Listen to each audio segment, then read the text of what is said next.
உள்ள நாட்டிய ப்ரோக்ராம் நடக்குது, வாங்க பாத்துட்டு போவோம். கோவில்லையா? நான் தான் கோவிலுக்கு வர மாட்டேனே. ஒரு சின்ன பொண்ணு தான் ஆடுறா, அப்புறம் உன் இஷ்டம். போலாம்.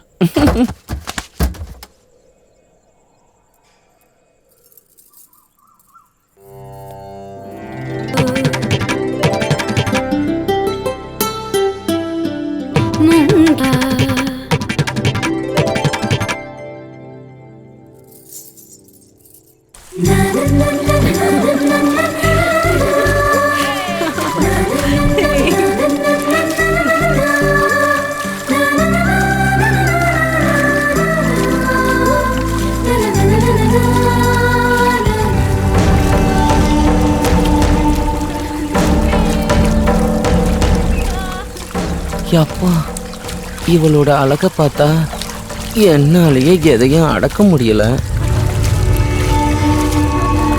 இப்ப தம்பி பார்த்தா என்னென்ன பண்ணுவாரோ தெரியல.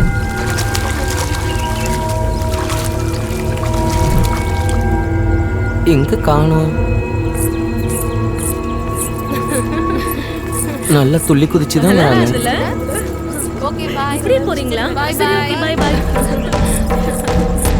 ஹாய் விஜயா. ஏய் சம்பங்கி, நீ எங்க? அப்பா, கோயில்ல மயில் மாதிரி என்னம்மா ஆடுன, மயில் தோத்துது போ. ஊர்ல எல்லாரும் உன் நடனத்தை பத்தி தான் பேசுறாங்க. அதுலயும் பெரிய வீட்டு தம்பி தான் ரொம்ப அதிகம். அக்கா கிட்ட எவ்வளவு பாராட்டி பேசினார் தெரியுமா? நிஜமாவா? என் டான்ஸ் அவ்வளவு பிடிச்சிருந்ததா? பிடிக்கிறது மட்டும் இல்ல விஜயா, இங்க இருந்து உன்னை எப்படியாவது டெல்லிக்கு அனுப்பி ஆகணும்னு சொல்லி ரத்தனா அக்கா கிட்ட ஒரே புலம்பல்னா பாத்துக்கேன். நிஜமாவா? உன் டான்ஸ பார்த்துட்டு மெய் மறந்து எந்த பரிசும் தராம வந்துட்டேன்னு பெரிய வீட்டு தம்பி ரொம்ப வருத்தப்பட்டாரு தெரியுமா? நீ போய் கையோட விஜயாவை கூட்டிட்டு வா, அக்கா கையாலேயே பெரிய பரிசா கொடுக்கணும்னு சொன்னாரு.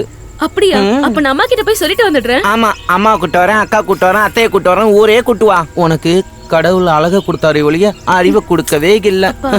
நான் சொல்றத கேளு, தங்க பல்லாக்கு வரும்போது ஏறி உக்காந்துக்கணும். ஆமா, நீ எதுக்கு பயப்படுற? நான் இருக்கேன்ல.